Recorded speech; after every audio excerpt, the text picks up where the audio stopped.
ಜೀವ ನಿನಗಾಗಿ ಮುಂದುವರಿದ ಭಾಗ 51. ಪ್ರಿನ್ಸಿಪಾಲರ ಕರ್ಮಕಾಂಡವನ್ನು ಬಯಲಿಗೆಳೆದು ಲಾಯರ್ ನೀಲೇಶ್ ಮತ್ತು ಪುಷ್ಪರಾಜ್ರವರು ಇನ್ನೇನು ಹೊರಡಬೇಕು. ಅಷ್ಟರಲ್ಲಿ ಪ್ರಿನ್ಸಿಪಲ್ ದಾಮೋದರ್ ಲಾಯರ್ ನೀಲೇಶ್ ರವರ ಶರ್ಟ್ ಬಟನ್ ಅನ್ನು ಗಮನಿಸಿ ಅವರನ್ನು ತಡೆದರು. ಲಾಯರ್ ನೀಲೇಶ್ಗೆ ತಾವು ಸಿಕ್ಕಿ ಹಾಕಿಕೊಂಡು ಬಿಟ್ವಿ ಅಂತ ಭಾಸವಾಗಿ ಅವರಿಗೆ ಏನು ಮಾಡಬೇಕೆಂದೇ ಗೊತ್ತಾಗದೆ ಹೋಯಿತು. ಆಗ ಅವರ ಹತ್ತಿರ ಬಂದ ಪ್ರಿನ್ಸಿಪಲ್ ಅವರ ಶರ್ಟ್ ಬಟನ್ ಅನ್ನು ಗಮನಿಸಿ, ಮಿಸ್ಟರ್, ಎಷ್ಟೊತ್ತು ಮಾತಾಡಿಕೊಂಡು ಕೂತಿದ್ವಿ, ನಿಮ್ಮ ಹೆಸರೇ ಕೇಳಿಲ್ಲ ನೋಡಿ. ಅವರ ಮಾತು ಕೇಳಿ ನಿಟ್ಟಿಸಿರು ಬಿಟ್ಟ ಲಾಯರ್ ನೀಲೇಶ್, ನನ್ನ ಹೆಸರು ನೀಲೇಶ್. ಓ, ನೈಸ್ ನೇಮ್ ಮಿಸ್ಟರ್ ನೀಲೇಶ್. ಇದೇ ನಿಮ್ಮ ಶರ್ಟ್ ಬಟನ್ ತುಂಬಾನೇ ಡಿಫ್ರೆಂಟ್ ಆಗಿದೆ. ಟೈಲರ್ಗೆ ಹೇಳ್ಬಿಟ್ಟು ಬಟನ್ ಹಾಕ್ಸಿದ್ರಾ? ಅವರ ಮಾತು ಕೇಳಿ ತಡಪಡಿಸಿಕೊಂಡ ಲಾಯರ್, ಆಹಾ ಹೌದು, ಫಾರಿನ್ ಕಂಟ್ರೀಸಲ್ಲಿ ಲುಕ್ ಚೆನ್ನಾಗಿ ಕಾಣಲಿ ಅಂತ ಶರ್ಟಲ್ಲಿ ಈ ಥರ ಬಟನ್ ಹಾಕಿಸ್ತಾರೆ ಅಂತ ಸುಳ್ಳು ಹೇಳಿದರು. ಓ ಹೌದಾ, ನನಗೆ ಈ ವಿಷಯ ಗೊತ್ತೇ ಇರಲಿಲ್ಲ. ಬಟನ್ ಅಂತೂ ತುಂಬಾ ಚೆನ್ನಾಗಿದೆ. ನಿಮಗೂ ಕೂಡ ಬೇಕಿದ್ರೆ ಹೇಳಿ, ತರಿಸ್ಕೊಡ್ತೀನಿ. ನನಗೇನಾದ್ರು ಬೇಕಾದ್ರೆ ನೆಕ್ಸ್ಟ್ ಟೈಮ್ ಹೇಳ್ತೀನಿ, ಈಗ ಸದ್ಯಕ್ಕೆ ಬೇಡ. ಸರಿ, ಹಾಗಾದ್ರೆ ನಾವಿನ್ನು ಬರ್ತೀವಿ ಅಂತ ಹೇಳಿದ ಲಾಯರ್ ನೀಲೇಶ್ ಒಂದು ಚೂರು ಟೈಮ್ ವೇಸ್ಟ್ ಮಾಡದೆ ಅಲ್ಲಿಂದ ಹೊರಟು ತಮ್ಮ ಕಾರಲ್ಲಿ ಬಂದು ಕುಳಿತುಕೊಂಡರು. ಕಾರಲ್ಲಿ ಕೂತು ನಿಟ್ಟಿಸಿರು ಬಿಟ್ಟ ಪುಷ್ಪರಾಜ್, ಸರ್, ನಾವು ಸಿಕ್ಕಾಕೊಂಡು ಬಿಟ್ವಿ ಅಂತ ನಂಗೆ ತುಂಬಾನೇ ಭಯವಾಗಿತ್ತು. ಥ್ಯಾಂಕ್ ಗಾಡ್ ಅವ್ರಿಗೆ ಶರ್ಟ್ ಬಟನಲ್ಲಿ ಕ್ಯಾಮ್ರಾ ಇರೋದು ಗೊತ್ತಾಗ್ಲಿಲ್ಲ. ನಾನು ಅದೇ ಅನ್ಕೊಂಡೆ, ದೇವ್ರ ದೊಡ್ಡವನು, ನಾವು ಬಚಾವಾಗಿ ಬಿಟ್ವಿ. ಸರ್, ಈಗೇನು ಮಾಡೋದು? ಮೊದಲು ಆಫೀಸ್ಗೆ ಹೋಗೋಣ, ಆಮೇಲೆ ಅವನನ್ನು ನೋಡ್ಕೊಂಡ್ರೆ ಆಯಿತು ಅಂತ ಹೇಳುತ್ತಾ ಅವರಿಬ್ಬರು ಆಫೀಸ್ ಕಡೆ ಹೊರಟರು. ಆಫೀಸಿಗೆ ಬಂದ ಲಾಯರ್ ನೀಲೇಶ್, ಪುಷ್ಪರಾಜ್, ಕ್ಯಾಮ್ರಾದಲ್ಲಿ ಸ್ಟೋರ್ ಆಗಿದ್ದ ಲ್ಯಾಪ್ಟಾಪ್ಗೆ ಹಾಕಿ. ಓಕೆ ಸರ್ ಅಂತ ಹೇಳಿದ ಪುಷ್ಪರಾಜ್ ಅವರು ಹೇಳಿದ ಹಾಗೇನೆ ಮಾಡಿದರು. ಲ್ಯಾಪ್ಟಾಪ್ ಅಲ್ಲಿ ಫುಟೇಜ್ ನೋಡಿದ ಲಾಯರ್ ನೀಲೇಶ್ ಮುಖದಲ್ಲಿ ನಗು ತಂದುಕೊಂಡು ಅದನ್ನು ಮೊಬೈಲ್ಗೆ ಟ್ರಾನ್ಸ್ಫರ್ ಮಾಡಿ ನಂತರ ಪ್ರಿನ್ಸಿಪಾಲ್ಗೆ ಕಳುಹಿಸಿದರು. ತನ್ನ ಚೇಂಬರಲ್ಲಿದ್ದ ಪ್ರಿನ್ಸಿಪಾಲರು ವಾಟ್ಸಪ್ ಮೆಸೇಜ್ ಬಂದಿದ್ದನ್ನು ನೋಡಿ ಅದನ್ನು ಓಪನ್ ಮಾಡಿ ನೋಡಿದರು. ತನ್ನದೇ ವಿಡಿಯೋ ನೋಡಿದ ಅವರಿಗೆ ಒಂದು ಕ್ಷಣ ಶಾಕ್ ಆಯಿತು. ಈ ವಿಡಿಯೋ ನನಗೆ ಯಾರು ಕಳಿಸಿರ್ಬೋದು? ಅಷ್ಟಕ್ಕೂ ಈ ವಿಡಿಯೋ ಮಾಡಿದಾದ್ರೆ ಯಾರು? ಅಡ್ಮಿಷನ್ಗೆ ಅಂತ ಬಂದು ಹೋದ್ರಲ್ವಾ, ಅವ್ರೇನಾದ್ರು ಮಾಡಿರ್ಬೋದಾ? ಅವ್ರು ಮಾಡಿರೋಕ್ಕಿಲ್ಲ, ಯಾಕಂದ್ರೆ ಮಗನ ಅಡ್ಮಿಷನ್ಗೋಸ್ಕರ ಅವ್ರು ಯಾವ ಲೆವೆಲ್ಗೆ ಇಳಿಯೋಕ್ಕೆ ರೆಡಿಯಾಗಿದ್ದಾರೆ. ಮತ್ತೆ ಯಾರು ಮಾಡಿರ್ಬೋದು ಈ ವಿಡಿಯೋ ಅಂತ ಅಂದುಕೊಳ್ಳುತ್ತಿರುವಾಗ ಅನ್ನೋನ್ ನಂಬರಿನಿಂದ ಅವರಿಗೆ ಕಾಲ್ ಬಂದು ಕಾಲ್ ರಿಸೀವ್ ಮಾಡಿ ಮಾತನಾಡತೊಡಗಿದರು. ಹಲೋ, ಯಾರು? ಪ್ರಿನ್ಸಿಪಲ್ ದಾಮೋದರ್, ವಿಡಿಯೋ ಬಂತಾ? ನೋಡಿ ಆಯ್ತಾ, ಇಲ್ಲ ಇನ್ನು ನೋಡಬೇಕಾ? ಯಾರು ಮಾತಾಡೋದು? ಏನು ಬೇಕಿತ್ತು ನಿಮಗೆ? ದುಡ್ಡು ಏನಾದರೂ ಬೇಕಿದ್ರೆ ಕೊಡ್ತೀನಿ, ಆದರೆ ಈ ವಿಡಿಯೋ ಮಾತ್ರ ಡಿಲೀಟ್ ಮಾಡಿ. ವಿಡಿಯೋ ಡಿಲೀಟ್ ಆಮೇಲೆ ಮಾಡೋಣ, ಮೊದಲು ನಿನ್ನಿಂದ ನನಗೊಂದು ಕೆಲಸ ಆಗಬೇಕು. ಏನು ಮಾಡಬೇಕು ಹೇಳಿ? ಯಾರಿಗಾದ್ರೂ ಅಡ್ಮಿಷನ್ ಮಾಡಿಸ್ಬೇಕಾ? ಈ ಕೂಡಲೇ ಮಾಡಿಸ್ತೀನಿ. ನೀನು ಅಡ್ಮಿಷನ್ ಯಾರಿಗೆ ಬೇಕು? ಆಗಷ್ಟೇ ನಾನು ಕಾಲೇಜಿನಿಂದ ಡಿಬಾರ್ ಮಾಡಿದ್ದೆ ಅಲ್ವಾ? ಮೊದಲು ಅವನು ಡಿಬಾರ್ ಲೆಟರ್ ಕ್ಯಾನ್ಸಲ್ ಮಾಡಿಸಿ ಅವನನ್ನು ಮತ್ತೆ ಕಾಲೇಜಿಗೆ ವಾಪಸ್ ಕಳಿಸ್ಕೊ. ಓ, ನೀವು ಆ ಪಿಕಾರಿ ಕಡೆಯವರಾ? ಅದೇ ಅಂದ್ಕೊಂಡೆ, ನನ್ನನ್ನು ಟಚ್ ಮಾಡೋಕ್ಕೆ ಯಾರಿಗೆ ಇಷ್ಟೊಂದು ಧೈರ್ಯ ಇರೋದಂತ. ಅವನು ಕಾಲೇಜಿಗೆ ಮತ್ತೆ ಬರಬಾರ್ದು ಅಂತಾನೆ ಅವನನ್ನು ಈ ಕಾಲೇಜಿಂದ ಡಿಬಾರ್ ಮಾಡಿರೋದು. ನೀವು ಹೇಳಿದ್ರೆ ಅಂತ ನಾನು ಅವನನ್ನು ಮತ್ತೆ ಕಾಲೇಜಿಗೆ ಸೇರಿಸ್ಕೋತೀನಿ ಅಂತ ಅಂದ್ಕೊಂಡಿದ್ದೀರಾ? ಚಾನ್ಸೇ ಇಲ್ಲ. ಅವನನ್ನು ಮತ್ತೆ ಈ ಕಾಲೇಜಿಗೆ ಸೇರಿಸ್ಕೊಳ್ಳಲ್ಲ ಅಂದರೆ ಸೇರಿಸ್ಕೊಳ್ಳಲ್ಲ. ಅದೇನು ಮಾಡ್ಕೋತೀರಂತ ನಾನು ನೋಡ್ತೀನಿ. ಓ ಹೌದಾ, ವಿಡಿಯೋ ನೋಡಿದ ಮೇಲೂ ಈ ಥರದ ದಿಮಾಕೆಲ್ಲ ಬೇಕಾ ನಿನಗೆ? ಲಾಯರ್ ನಾನು, ಫೇಮಸ್ ಕ್ರಿಮಿನಲ್ ಲಾಯರ್. ನೀಲೇಶ್ ಹೆಸರು ಕೇಳಿರ್ಬೇಕಲ್ವಾ? ಸ್ವಲ್ಪ ಹೊತ್ತು ಮುಂಚೆ ನನ್ನ ಮಗನ ಅಡ್ಮಿಷನ್ಗೋಸ್ಕರ ಬಂದಿದ್ದೆ, ಅಷ್ಟು ಬೇಗ ಮರೆತೋಯ್ತಾ? ಓ ನೀವಾ? ಹಾಗಾದರೆ ಆ ಶರ್ಟ್ ಬಟನಲ್ಲಿದ್ದು ಹಿಡನ್ ಕ್ಯಾಮ್ರಾ ಇದು ನನಗೆ ಆಗಲೇ ಯಾಕೆ ಹೊಳ್ದಿಲ್ಲ? ಆಗಲೇ ಏನಾದರೂ ಗೊತ್ತಾಗಿದ್ರೆ ನಿಮ್ಮಿಬ್ಬರ ಕೈಕಾಲು ಮುರಿದ್ಬಿಟ್ಟು ಕಳಿಸ್ತಾ ಇದ್ದೆ. ಕೈಕಾಲು ಯಾರದು ಮುರಿತಾರೆ ಅಂತ ಆಮೇಲೆ ನೋಡೋಣ. ಮೊದಲು ಆಗಷ್ಟೇ ನಾನು ಕಾಲೇಜಿಗೆ ವಾಪಸ್ ಸೇರಿಸ್ಕೊ, ಇಲ್ಲ ಅಂದರೆ ಪರಿಣಾಮ ನೆಟ್ಟಗಿರಲ್ಲ. ಏನಯ್ಯ ಮಾಡ್ತೀಯಾ? ನೀನು ಲಾಯರ್ ಆದ ತಕ್ಷಣ ನಾನು ನಿನಗೆ ಹೆದರ್ಕೋತೀನಿ ಅಂತ ಅಂದ್ಕೊಂಡಿದ್ಯಾ? ಅದೆಲ್ಲ ನಿನ್ನ ಭ್ರಮೆ ಅಷ್ಟೇ. ಈ ಪ್ರಿನ್ಸಿಪಲ್ ದಾಮೋದರ್ ಯಾರಿಗೂ ಹೆದರುವವನಲ್ಲ. ಇಷ್ಟು ವರ್ಷದಿಂದಲೇ ಲಂಚ ತಗೊಳ್ತಾ ಬರ್ತಾ ಇದ್ದೀನಿ. ಇಷ್ಟರ ತನಕ ಯಾರಿಗೂ ಗೊತ್ತಾಗಿಲ್ಲ, ಇನ್ನೂ ಕೂಡ ಗೊತ್ತಾಗಲ್ಲ. ನೀನು ಮಾಡಿರೋ ವಿಡಿಯೋವನ್ನು ಹೇಗೆ ಉಲ್ಟಾ ಮಾಡ್ತೀನಿ ಅಂತ ನೋಡ್ತಾ ಇರು. ಅಷ್ಟೆಲ್ಲ ನಿಂಗೆ ಟೈಮ್ ಕೊಡ್ತೀನಿ ಅಂತ ಅಂದ್ಕೊಂಡಿದ್ದೆ ಪ್ರಿನ್ಸಿಪಲ್. ಇನ್ನು 5 ನಿಮಿಷ ಟೈಮ್ ಕೊಡ್ತೀನಿ. ಅಷ್ಟರೊಳಗೆ ಅಗಸ್ತ್ಯ ನಾನು ಕಾಲೇಜ್ಗೆ ವಾಪಸ್ ಕರೆಸ್ಕೊಳ್ಬೇಕು. ಇಲ್ಲ ಅಂದರೆ ಈ ವಿಡಿಯೋನ ಸೋಷಿಯಲ್ ಮೀಡಿಯಾದಲ್ಲಿ ಅಪ್ಲೋಡ್ ಮಾಡ್ತೀನಿ. ಒಂದ್ಸಲ ವಿಡಿಯೋ ವೈರಲ್ ಆಯಿತು ಅಂದರೆ ನಿನ್ನ ಪರಿಸ್ಥಿತಿ ಏನಾಗುತ್ತೆ ಅಂತ ನೀನೇ ಯೋಚನೆ ಮಾಡಿ ನೋಡು. ಯುವರ್ ಟೈಮ್ ಸ್ಟಾರ್ಟ್ ನಾವು, ಕ್ವಿಕ್. ಬೇಗ ಅಗಸ್ತ್ಯ ನಾನು ವಾಪಸ್ ಕರೆಸ್ಕೊ. 5 ನಿಮಿಷ ಬಿಟ್ಟು ಆಮೇಲೆ ಕಾಲ್ ಮಾಡ್ತೀನಿ. ಇದನ್ನು ಕೇಳಿ ಗಾಬರಿಯಾದ ಪ್ರಿನ್ಸಿಪಲ್, 5 ನಿಮಿಷ ಅಂದರೆ ಹೇಗೆ? ಕ್ಯಾನ್ಸಲೇಷನ್ ಲೆಟರ್ ರೆಡಿ ಮಾಡಿಸ್ಬೇಕು. ಇದಕ್ಕೆಲ್ಲ 1/4 ಗಂಟೆ ಅಂದರೆ ಬೇಕು. ಪ್ಲೀಸ್ ಈ ವಿಡಿಯೋನ ಎಲ್ಲೂ ಸ್ಪ್ರೆಡ್ ಮಾಡಬೇಡಿ. ಆ ಥರ ಏನಾದರೂ ಆದರೆ ಇಷ್ಟು ದಿನ ನಾನು ಸಂಪಾದಿಸಿದ ಮರ್ಯಾದೆ ಎಲ್ಲ ಹೊರಟೋಗುತ್ತೆ. ಹಾಗೆ ಬಾ ದಾರಿಗೆ. 1/4 ಗಂಟೆ ಟೈಮ್ ಕೊಡ್ತೀನಿ. ಅಷ್ಟರಲ್ಲಿ ಅಗಸ್ತ್ಯ ಕಾಲೇಜಲ್ಲಿ ಇರಬೇಕು. ವಿತ್ ರೆಸ್ಪೆಕ್ಟ್ ಕೊಟ್ಟು ನೀನು ಅವನನ್ನು ಕಾಲೇಜ್ಗೆ ಕರೆಸ್ಕೋಬೇಕು. ನೀನು ಅವನಿಗೆ ಕಾಲ್ ಮಾಡಿದ್ದನ್ನು ರೆಕಾರ್ಡ್ ಮಾಡಿ ನಾನು ಕಳಿಸ್ಬೇಕು, ಗೊತ್ತಾಯ್ತಾ?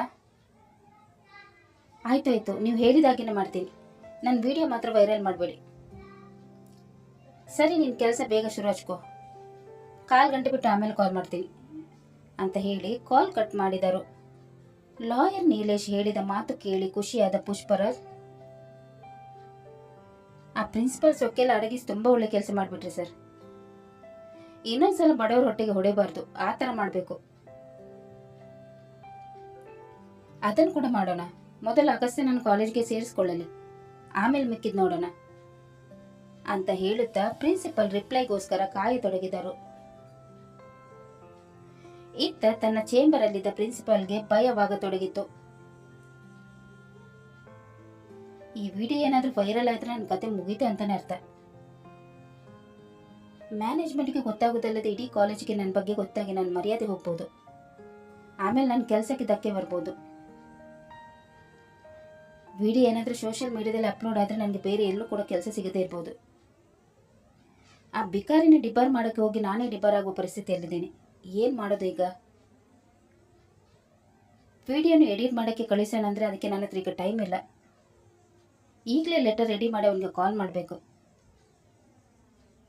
ಅಂತ ಅಂದುಕೊಂಡ ಅವರೇ ಖುದ್ದಾಗಿ ಕ್ಯಾನ್ಸಲೇಷನ್ ಲೆಟರನ್ನು ಟೈಪ್ ಮಾಡಿ ಅಗಸ್ತ್ಯನಿಗೆ ಕಾಲ್ ಮಾಡಿದರು. ಪಾರ್ಕಲ್ಲಿ ಕೂತಿದ್ದ ಅಗಸ್ತ್ಯನ ಮೊಬೈಲ್ಗೆ ಪ್ರಿನ್ಸಿಪಲ್ ನಂಬರಿನಿಂದ ಕಾಲ್ ಬಂದಿದ್ದನ್ನು ನೋಡಿ ಆಶ್ಚರ್ಯಗೊಂಡ ಅವನು, ಅರೆ, ಇವರು ಯಾಕೆ ನನಗೆ ಕಾಲ್ ಮಾಡ್ತಾ ಇದ್ದಾರೆ? ಮೋಸ್ಟ್ಲಿ ಕಾಲೇಜಿಗೆ ವಾಪಸ್ ಬಾ ಅಂತ ಹೇಳಕ್ಕೆ ಕಾಲ್ ಮಾಡ್ತಾ ಇರಬೇಕು. ಯಾವುದಕ್ಕೂ ಕಾಲ್ ರಿಸೀವ್ ಮಾಡಿ ಮಾತಾಡೋಣ ಅಂತ ಅಂದುಕೊಂಡ ಅವನು ಕಾಲ್ ರಿಸೀವ್ ಮಾಡಿದನು. ಆ ಕಡೆಯಿಂದ ಪ್ರಿನ್ಸಿಪಲ್ ಒಲ್ಲದ ಮನಸ್ಸಿನಿಂದ ಅವನ ಜೊತೆ ಮಾತನಾಡತೊಡಗಿದರು. ಹಲೋ ಅಗಸ್ತ್ಯ, ಎಲ್ಲಿದೆಯಪ್ಪ? ನೀನು ಏನು ಕೆಲಸ ಮಾಡ್ತಾ ಇದ್ರು ಅದನ್ನೆಲ್ಲ ಬಿಟ್ಟು ಈಗಲೇ ಕಾಲೇಜಿಗೆ ಬಂದ್ಬಿಡು. ಈಗಲಾ ಸರ್? ಹೌದು, ಈಗಲೇ. ನಿನ್ನನ್ನು ಈ ಕಾಲೇಜಿಂದ ಡಿಬಾರ್ ಮಾಡಿ ನನ್ನಿಂದ ದೊಡ್ಡ ತಪ್ಪು ನಡೆದು ಹೋಯಿತು. ನನ್ನನ್ನು ಕ್ಷಮಿಸಿಬಿಡಪ್ಪ. ನೀನು ಈಗಲೇ ಕಾಲೇಜಿಗೆ ಬಾ. ನೀನು ಡಿಬಾರ್ ಲೆಟರ್ ನಾನು ಕ್ಯಾನ್ಸಲ್ ಮಾಡ್ತಾ ಇದ್ದೀನಿ. ನೀನು ಮತ್ತೆ ಕಾಲೇಜಿಗೆ ರೀಜಾಯಿನ್ ಆಗ್ಬೋದು. ಈ ಮಾತು ಕೇಳಿ ಅಗಸ್ತ್ಯನ ಖುಷಿಗಂತೂ ಪಾರವೇ ಇರಲಿಲ್ಲ. ಖುಷಿಯಿಂದ ಈಗಲೇ ಬಂದೆ ಸರ್ ಅಂತ ಹೇಳಿ ಕಾಲ್ ಕಟ್ ಮಾಡಿ ಕೂಡಲೇ ಅಲ್ಲಿಂದ ಕಾಲೇಜಿಗೆ ಹೊರಟನು. ಅಗಸ್ತ್ಯನ ಜೊತೆ ಮಾತನಾಡಿ ಆದ ಮೇಲೆ ಪ್ರಿನ್ಸಿಪಾಲರಿಗೆ ಕೋಪ ಬರತೊಡಗಿತು. ಈ ಬಿಕಾರಿ ಹತ್ತಿರ ಸಾರಿ ಕೇಳೋ ಹಾಗೆ ಆಯಿತು. ಇವನ ಹತ್ತಿರ ಸಾರಿ ಕೇಳಿರಲಿಲ್ಲ ಅಂದಿದ್ರೆ ನನ್ನ ಮರ್ಯಾದೆ ಎಲ್ಲ ಹೊರಟು ಹೋಗ್ತಾ ಇತ್ತು. ಈಗ ಈ ರೆಕಾರ್ಡಿಂಗನ್ನು ಆ ಲಾಯರ್ಗೆ ಬೇರೆ ಕಳಿಸಬೇಕು ಅಂತ ಅಂದುಕೊಂಡವರು ಕಾಲ್ ರೆಕಾರ್ಡಿಂಗನ್ನು ಲಾಯರ್ ನೀಲೇಶ್ಗೆ ಕಳುಹಿಸಿದರು. ಕಾಲ್ ರೆಕಾರ್ಡಿಂಗ್ ಕೇಳಿ ಅವರಿಗೆ ತುಂಬಾನೇ ಖುಷಿಯಾಯಿತು. ಇತ್ತ ಕಾಲೇಜಿಗೆ ಬಂದ ಅಗಸ್ತ್ಯ ಪ್ರಿನ್ಸಿಪಲ್ ಚೇಂಬರ್ಗೆ ಹೋದನು. ಅವನನ್ನು ನೋಡಿ ಇಷ್ಟವಿಲ್ಲದಿದ್ದರೂ ಅವನನ್ನು ಒಳಗೆ ಕರೆಸಿ ಕುಳಿತುಕೊಳ್ಳಲು ಹೇಳಿದರು. ಬಾ ಕೂತ್ಕೊಳ್ಳಪ್ಪ ಅಂತವರು ಹೇಳಿದಾಗ ಅವನು ಬಂದು ಕುಳಿತುಕೊಂಡನು. ತಗೋ ಈ ಲೆಟರ್. ನಿನ್ನನ್ನು ಈ ಕಾಲೇಜಿಗೆ ಮತ್ತೆ ಸೇರಿಸ್ಕೊತಾ ಇದ್ದೀನಿ. ನನ್ನಿಂದ ನಿಮಗೆ ನೋವಾಗಿದ್ರೆ ಬೇಜಾರು ಮಾಡ್ಕೋಬೇಡ. ನಾನು ನನ್ನ ಕರ್ತವ್ಯ ಮಾಡಿದ್ದೀನಿ. ಅದರಿಂದ ನಿಮಗೆ ನೋವಾಗಿದ್ದರೆ ನನಗೆ ಕ್ಷಮಿಸ್ಬಿಡು. ಅಯ್ಯೋ ಸರ್, ನೀವು ಈ ಥರ ಎಲ್ಲ ಮಾತಾಡಬಾರ್ದು. ಇದರಲ್ಲಿ ನಿಮ್ಮ ತಪ್ಪೇನಿಲ್ಲ. ನೀವು ನಿಮ್ಮ ಕರ್ತವ್ಯ ಮಾಡಿದ್ದೀರ. ನಿಮ್ಮ ಮಗಳು ಯಾವ ರೀತಿ ಸಿನಾರಿಯನ್ನು ತೋರಿಸಿದ್ರೆ ನೀವು ಅದನ್ನೇ ನನ್ನ ಮೇಲೆ ಆಕ್ಷನ್ ತೆಗೆದುಕೊಂಡ್ಬಿಟ್ರಿ. ನಿಮ್ಮ ಮಗಳು ಮಾಡಿದ ತಪ್ಪಿಗೆ ನೀವು ಯಾಕೆ ಪಶ್ಚಾತ್ತಾಪ ಪಡ್ತಾ ಇದ್ದೀರಾ ಸರ್? ನೀವು ನನ್ನ ಹತ್ರ ಎಲ್ಲ ಸಾರಿ ಕೇಳಬಾರ್ದು. ಗುರು ಶಿಷ್ಯನ ಹತ್ರ ಸಾರಿ ಕೇಳಿದ್ರೆ ತಪ್ಪಾಗುತ್ತೆ ಸರ್. ಇನ್ಫ್ಯಾಕ್ಟ್ ನಾನೇ ನಿಮ್ಮ ಹತ್ರ ಸಾರಿ ಕೇಳಬೇಕು. ಯಾಕಂದರೆ ಗುರು ಅಂತ ನೋಡಿದ ಫ್ರಸ್ಟ್ರೇಷನಲ್ಲಿ ನಾನು ನಿಮ್ಗೆ ಅವತ್ತು ಚೆನ್ನಾಗಿ ಬೈದ್ಬಿಟ್ಟಿದ್ದೆ. ನಾನು ನಿಮ್ಮ ಹತ್ರ ಅದೇ ರೀತಿ ನಡೆದುಕೊಳ್ಬಾರ್ದಿತ್ತು. ಸಾರಿ ಸರ್, ನನ್ನಿಂದ ತಪ್ಪಾಗಿದೆ, ಕ್ಷಮಿಸಿಬಿಡಿ. ಹೋಗ್ಲಿ ಬಿಡಪ್ಪ, ತಪ್ಪು ಇಬ್ಬರ ಕಡೆಯಿಂದಲೇ ಆಗಿದೆ. ಇಬ್ಬರು ಸಾರಿ ಕೇಳಿದೀವಿ ಅಲ್ವಾ, ಅಲ್ಲಿಗೆ ಮುಗಿದು ಹೋಯ್ತು.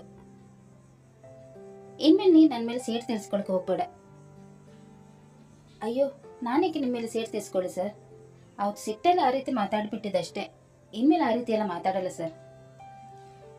ಸರಿ, ಹಾಗಾದ್ರೆ ನೀನೇನು ಕ್ಲಾಸಿಗೆ ಹೊರಡು ಅಂತವರು ಹೇಳಿದಾಗ ಅಗಸ್ತ್ಯ ಖುಷಿಯಿಂದ ಎದ್ದು ಅಲ್ಲಿಂದ ಕ್ಲಾಸಿಗೆ ಹೋಗತೊಡಗಿದನು.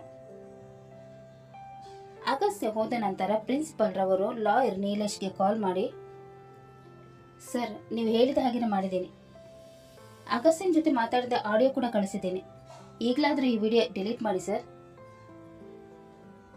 ಡಿಲೀಟ್ ಮಾಡೋಣ, ಯಾಕೆ ಎಷ್ಟೊಂದು ಅವಸರ? ನಾನು ವಿಡಿಯೋ ಡಿಲೀಟ್ ಮಾಡಿದ ನಂತರ ನೀನು ಅಗಸ್ತ್ಯನಿಗೆ ಮತ್ತೆ ತೊಂದರೆ ಕೊಡಲ್ಲ ಅಂತ ಏನು ಗ್ಯಾರಂಟಿ? ಮೊದಲು ಅಗಸ್ತ್ಯನ ಕಾಲೇಜ್ ಮುಗಿಲಿ, ಆಮೇಲೆ ವಿಡಿಯೋ ಡಿಲೀಟ್ ಮಾಡ್ತೀನಿ.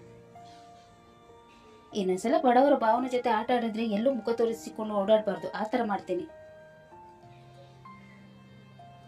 ಆಯಿತು ಸರ್, ಇನ್ಮೇಲೆ ಆ ಥರ ಎಲ್ಲ ಮಾಡಲ್ಲ. ಆದರೆ ಆ ವಿಡಿಯೋ ಡಿಲೀಟ್ ಮಾಡಿ ಸರ್. ವಿಡಿಯೋ ಬಗ್ಗೆ ಈಗ ತಾನೇ ಹೇಳಿದೆ ಅಲ್ವಾ? ಅಗಸ್ತ್ಯನ ಕಾಲೇಜ್ ಮುಗಿಲಿ, ಆಮೇಲೆ ಡಿಲೀಟ್ ಮಾಡ್ತೀನಿ ಅಂತ ಹೇಳಿ ಕಾಲ್ ಕಟ್ ಮಾಡಿದರು. ಇದನ್ನು ಕೇಳಿದ ಪ್ರಿನ್ಸಿಪಾಲ್ಗೆ ತುಂಬಾನೇ ಕೋಪ ಬರತೊಡಗಿತು. ವಿಡಿಯೋ ಏನಾದರೂ ಡಿಲೀಟ್ ಆಗಿದ್ರೆ ಇವರಿಗೆಲ್ಲ ಚೆನ್ನಾಗಿ ಆಟ ಆಡಿಸ್ತಾ ಇದೆ. ಏನು ಮಾಡಲಿ, ನನ್ನ ಗ್ರಹಚಾರ ಸರಿ ಇಲ್ಲ. ವಿಡಿಯೋ ಡಿಲೀಟ್ ಮಾಡೋಕ್ಕೇನೆ ಕೇಳ್ತಾ ಇಲ್ಲ ಆಸಾಮಿ. ಅವನಿಗೆ ಕಾಲೇಜಲ್ಲಿ ಇರೋ ತನಕ ಅವನನ್ನು ಸಹಿಸ್ಕೊಂಡು ಇರಬೇಕಷ್ಟೇ ಅಂತ ಹೇಳುತ್ತಾ ಕೋಪ ಮಾಡಿಕೊಳ್ಳತೊಡಗಿದರು. ಇತ್ತ ಕ್ಲಾಸ್ ರೂಮ್ಗೆ ಬಂದ ಅಗಸ್ತ್ಯನ ನೋಡಿ ಗಗನ್ ಮತ್ತು ಆದ್ಯಾಳಿಗೆ ತುಂಬಾನೇ ಖುಷಿಯಾಯಿತು. ಆದರೆ ನೇಹ ಮತ್ತು ಅವಳ ಗ್ಯಾಂಗಿನವರಿಗೆ ಅವನು ನೋಡಿ ಶಾಕ್ ಆಯಿತು. ಕತೆ ಮುಂದುವರಿಯಿತು.